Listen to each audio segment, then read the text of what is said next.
Good morning, I'm Robbie Crispin, and this is Quick Court, the fastest way to justice.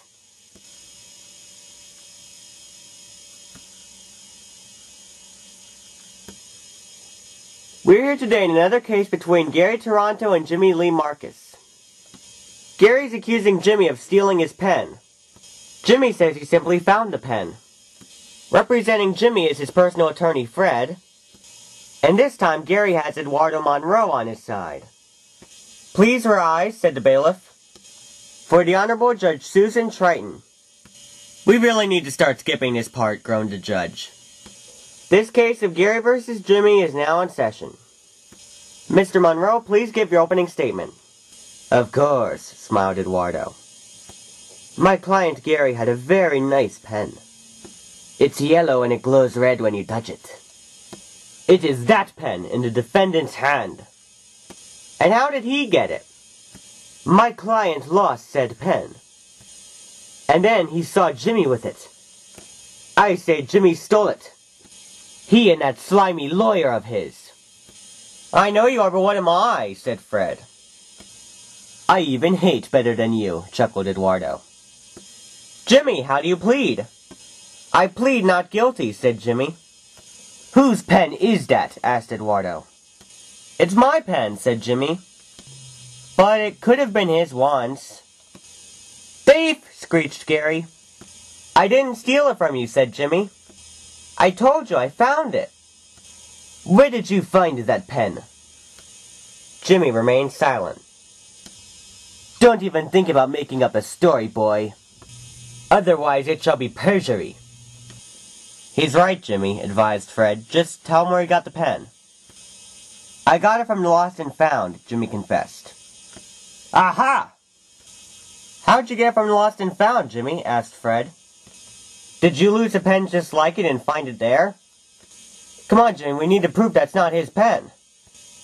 Well, it's not, said Jimmy. Not anymore. Call me to the stand, Fred. I have the truth to tell. Ever since I first saw it, I thought Gary's pen was the coolest. It was the coolest thing ever invented, shouted Gary. It said so on the packaging. I never knew he would give it to me. It was the only thing that made him cool. Hey! But one day, said Jimmy, I was walking up to the Lost and Found, and I saw this pen in there.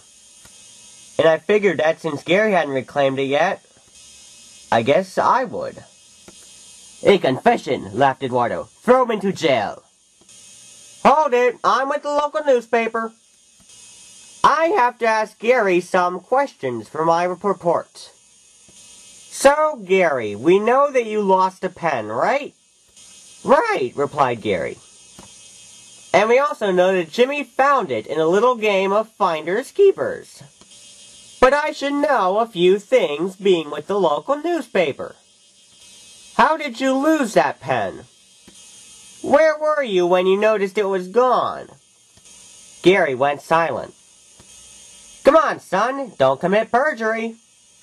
I was near the garbage can, confessed Gary. So, did you lose it at the garbage can?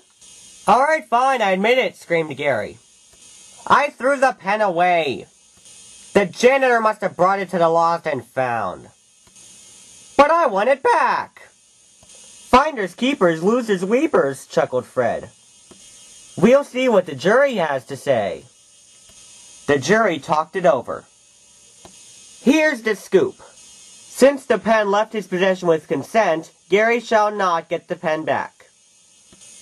But since Jimmy got it from a Lost and Found bin when it wasn't really his, he can't keep it either. So the pen will go to the court. And the court rewards it to this newspaper guy for solving the mystery.